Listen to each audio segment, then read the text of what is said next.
तो जैसा कि हमने पिछले एपिसोड में देखा था, जो कि नानो होता है वो लिन यानियो और डार्क माइंड सेक्ट के डिसाइपलों के लिए 2000 युआन पिलो को रिफाइन कर लेता है। जिसके बाद हम देखते हैं जो कि नानो होता है वो एक स्टोर के सामने पहुंच चुका होता है और वहां जाके जो कि नानो होता है वो देखता है कि उसके सामने एक काफी प्यारी लड़की खड़ी होती है और वो जो लड़की होती है वो किन्नान से बोलती है कि सर बताइए मैं आपकी क्या मदद कर सकती हूँ। जो सुन के जो किन्नान होता है वो उसको अपनी स्वॉर्ड देते हुए उससे बोलता है कि ये मेरी स्वॉर्ड है जो कि टूट चुकी है, तो क्या आप इसे रिपेयर कर सकते हो? और हाँ, इसे रिपेयर करने के लिए जो भी मटेरियल्स लगेंगे वो मैं आपको खुद ला कर दूंगा। और उस स्वॉर्ड की इतनी बुरी हालत को देखकर वो जो लड़की होती है वो किन्नान से बोलती है कि तुम्हारी स्वॉर्ड तो बहुत ही बुरी तरह से टूटी हुई है, इसे तो केवल हमारी मास्टर ही रिपेयर कर सकती है, लेकिन वो अभी यहाँ पर नहीं है, वो 5 दिन बाद ही वापस लौट कर आएगी। तो तुम्हें अपनी स्वॉर्ड को सही कराने के लिए 5 दिनों तक इंतजार करना होगा। और 5 दिनों का नाम सुन के जो कि नान होता है वो थोड़ा परेशान हो जाता है और वो परेशान होते हुए बोलता है कि 5 दिन तो बहुत ज्यादा है, क्योंकि डोमेन मास्टर 3 दिनों के बाद वापस लौट के आने वाले हैं और विदाउट स्वॉर्ड के डोमेन मास्टर को हराना मेरे लिए बहुत ही ज्यादा मुश्किल होने वाला है। तो मुझे कुछ भी करके अपनी स्वॉर्ड को रिपेयर कराना होगा, नहीं तो मैं डोमेन मास्टर को कभी भी नहीं हरा पाऊंगा। और उसके बाद वो उस लड़की से पूछता है कि तुम्हारी मास्टर कहाँ पे गई हुई है, क्योंकि मैं 5 दिनों तक इंतजार नहीं कर सकता। तो क्या तुम मुझे बता सकती हो कि वे मुझे कहाँ पर मिल सकती है? और किन्नान की बात को सुनकर वो जो लड़की होती है वो हंसते उससे बोलती है कि देखो यहाँ पर कुछ भी फ्री नहीं है, अगर तुम्हें यहाँ से कुछ भी इन्फॉर्मेशन चाहिए तो उसके लिए तुम्हें पहले पे करना होगा। तो अगर तुम हमारे मास्टर के बारे में जानना चाहते हो कि वो कहाँ पर गई है तो उसके लिए तुम्हें पे करना होगा, तभी तुम उसके बारे में इन्फॉर्मेशन ले पाओगे। और उसकी बातों को सुनकर जो कि नान होता है वो 10 युआन पिले निकाल कर उसके सामने रख देता है और उससे बोलता है कि ये 10 युआन पिले है, तो अब मुझे जल्दी से बताओ कि तुम्हारी मास्टर मुझे कहाँ पर मिल सकती है, क्योंकि मुझे उनसे जल्द अपनी सोल को रिपेयर कराना है। जिसके बाद वो जो लड़की होती है वो उन युआन पिलो को उठा लेती है और उन्हें गिनते हुए किन्नान से बोलती है कि हमारी जो मास्टर है वो ड्रैगन पॉइजन हॉल में गई है किसी काम से, तो अगर तुम्हें उनसे मिलना है तो तुम्हें भी वहीं पर जाना होगा, क्योंकि वे वहाँ से 5 दिन बाद ही लौट कर आ पाएगी। और ड्रैगन पॉइजन हॉल का नाम सुन के जो कि नान होता है वो थोड़ा शौक हो जाता है और वो शौक होते हुए उससे बोलता है कि ड्रैगन पॉइजन हॉल आखिर वे वहाँ पर क्या करने गई है, क्या तुम मुझे इस बारे में कुछ बता सकती हो? क्योंकि मैं खुद ड्रैगन पॉइजन हॉल में जाना चाहता हूँ, मुझे भी वहाँ पर थोड़ा सा काम है, तो प्लीज क्या तुम मुझे बता सकती हो कि वे मुझे कहाँ पर मिल सकते हैं? लेकिन वो जो लड़की होती है वो किन्नान की किसी भी बात का जवाब नहीं देती है और वो उसे इशारा करते हुए बोलती है कि अगर तुम्हें इन्फॉर्मेशन चाहिए तो तुम्हें उसके लिए पैसा देना होगा। और उसकी इस तरह की लालची हरकतें देख के जो कि नान होता है उसको भी थोड़ा गुस्सा आ जाता है और वो गुस्से में 10 युआन पिले उसके सामने रखकर उससे बोलता है कि ठीक है, ये 10 युआन पिले रखो और अब मुझे जल्द से जल्द अपने मास्टर के बारे में इन्फॉर्मेशन दो कि वे वहाँ पर क्या करने गई है। जिसके बाद वो जो लड़की होती है वो किन्नान को बताने लगती है कि हमारी जो मास्टर है वो एक पॉइजन नाइफ को बना रही है, लेकिन वे उस नाइफ के पॉइजन को कंट्रोल नहीं कर पाती, तो इसीलिए वे ड्रैगन पॉइजन हॉल में गई है ताकि वे उसके बारे में थोड़ी जानकारी ले सके कि वो किस तरह से उस पॉइजन को कंट्रोल में कर सकती है, क्योंकि तुम जानते ही हो जो ड्रैगन पॉइजन हॉल है वो पॉइजन के बारे में बहुत ही ज्यादा जानकारी रखता है। और उससे सारी बातें सुनकर जो कि नान होता है उससे बोलता है कि ठीक है, तुमने मुझे जो भी जानकारी दी उसके लिए तुम्हारा बहुत बहुत शुक्रिया। और वो अपने मन में सोचता है कि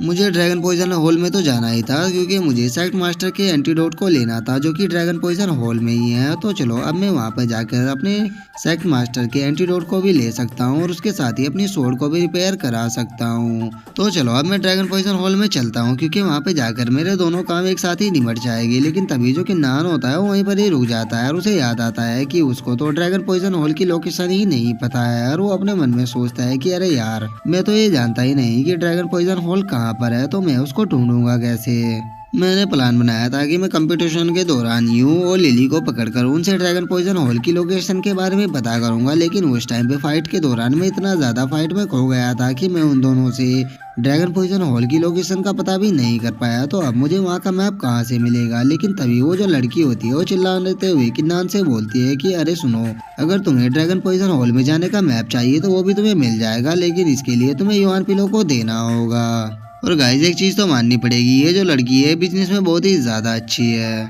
जिसके हम थोड़ी देर बाद का सीन देखते हैं जहाँ पे जो किन्नान होता है उस मैप की मदद से उड़ते हुए जा रहा होता है और हम देखते हैं उस मैप को उस लड़की ने अपने हाथ से ही ड्रॉ किया होता है। जिसे देखकर जो किन्नान होता है वो भी थोड़ा अजीब सा फेस बनाते हुए बोलता है कि सच में मानना पड़ेगा, वो जो लड़की थी वो बिजनेस में बहुत ही ज्यादा अच्छी थी। और अब हम देखते हैं जो किन्नान होता है वो उड़ते हुए उसी लोकेशन पे आ चुका होता है जिसे उस लड़की ने मार्क किया होता है। और उस जगह को देखकर जो किन्नान होता है वो बोलता है कि उस लड़की ने इसी जगह को मार्क किया हुआ था मैप पर, तो लगता है कि यही ड्रैगन पॉइजन हॉल है। तो चलो अब मुझे इस बिल्डिंग के अंदर जाके देखना होगा। तभी हम उस बिल्डिंग को देखते हैं जो कि देखने में काफी ज्यादा खूबसूरत होती है, जिसके अंदर हम देखते हैं जो ड्रैगन पॉइजन हॉल की सेक्ट मास्टर होती है वो बैठी होती है, जो कि देखने में काफी ज्यादा खूबसूरत होती है। और उसी के साथ जो लिली और यू होते हैं वो भी वहाँ पर बैठे होते हैं। जिसके बाद जो यू होता है वो सेक्ट मास्टर से बोलता है कि सेक्ट मास्टर, मेरा यकीन कीजिए हम फर्स्ट प्लेस को जीतने वाले थे, लेकिन जो डार्क माइंड सेक्ट का किन्नान है उसकी वजह से हमारा पूरा प्लान चौपट हो गया और हम फर्स्ट प्लेस को नहीं जीत पाए।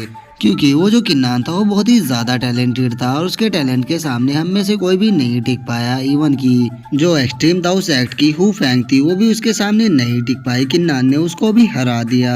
लेकिन किन्नान के बारे में सबसे शॉकिंग बात यह है कि जब हम उससे पहली बार मिले थे कंपटीशन के दौरान तो उस टाइम पे वो क्वासिगो रियलम के 4th लेवल पर था। लेकिन जब हम 10,000 सेक्ट कॉन्फ्रेंस के कंपटीशन के अंदर मिले तो उस टाइम पे उसका जो लेवल था वो क्वासिगो रियलम के 8 लेवल पर पहुंच चुका था। लेकिन सबसे बड़ी शॉकिंग की बात यह थी कि उसका जो लेवल था वो क्वासिगो रियलम के 8 लेवल पर था, लेकिन उसका जो ओरा था वो डिवाइन मोनार्च के बराबर था। और डिवाइन मोनार्च रियलम के बारे में सुन के वो जो सेक्ट मास्टर होती है वो भी काफी ज्यादा शौक हो जाती है और वो बोलती है कि क्या डिवाइन मोनार्च रियलम, क्या तुम मुझसे मजाक कर रहे हो कि एक नॉर्मल सा बंदा डिवाइन मोनार्च रियलम पे पहुंच सकता है? अगर हमारे पूरे युवान डोमेन को भी देखा जाए तो केवल 3 ही बंदे ऐसे हैं जो कि डिवाइन मोनार्च रियलम पर पहुंचे हैं, तो फिर एक डार्क माइंड सेक्ट का बंदा कैसे डिवाइन मोनार्च रियलम पे पहुंच सकता है? और उसे इस तरह से शौक देखकर जो यू होता है उसे बोलता है कि सेक्ट मास्टर, जहाँ तक मुझे लगता है कि किन्नान ने जरूर होली स्टोन को अपने अंदर एब्जॉर्ब किया है, क्योंकि जब वो होली सिटी के अंदर आया था तो उस टाइम पे उसकी जो स्ट्रेंथ थी वो केवल क्वासिगो रियलम के 4th लेवल पर थी, लेकिन जैसे ही वो होली सिटी के अंदर आया उसकी जो स्ट्रेंथ है वो एकदम से ही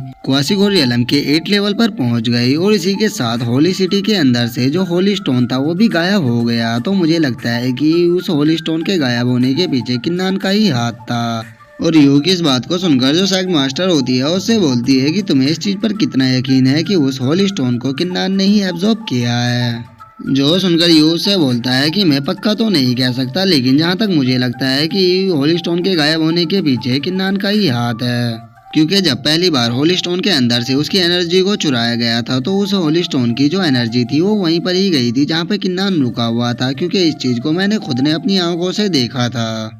और यू की सारी बातें सुनकर जो सेक्ट मास्टर होती है वो भी बहुत ज्यादा खुश हो जाती है और वो खुश होते हुए यू से बोलती है कि बहुत बढ़िया, जिस तरह की बातें तुम बोल रहे हो कि किन्नान ने होली स्टोन को अपने अंदर एब्जॉर्ब किया है तो इससे हमारा बहुत ही ज्यादा फायदा होने वाला है, क्योंकि अब मैं किन्नान को मार के उसके शरीर के अंदर से उस होली स्टोन को निकाल लूंगी, जिसकी मदद से मैं डिवाइन मोनार्च रियलम पे पहुंच जाऊंगी, जिसके बाद डोमिन मास्टर को हराना मेरे लिए बहुत ही ज्यादा आसान होगा। और होली स्टोन की पावर और उसी के साथ अपने पॉइजन की मदद से मैं डोमेन मास्टर को बहुत ही आसानी से खत्म कर दूंगी, जिसके बाद पूरे युवान डोमेन पर हमारा ही राज होगा।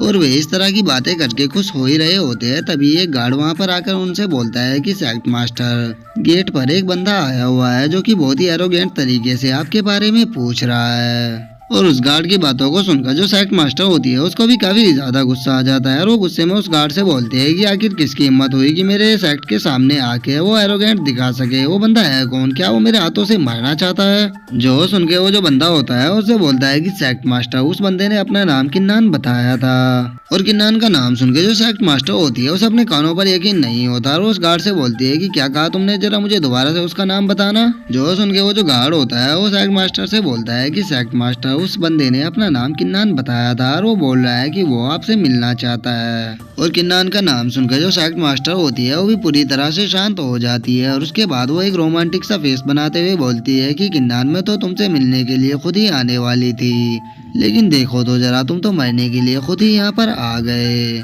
और सेक्ट मास्टर के इतना बोलते ही हमारा जो आज का एपिसोड है वो भी यहीं पे खत्म हो जाता है। तो अगर वीडियो अच्छी लगी हो तो वीडियो को लाइक करना, चैनल को सब्सक्राइब करना। मैं मिलता हूँ आपसे नेक्स्ट वीडियो में, तब तक के लिए बाय बाय गाइस।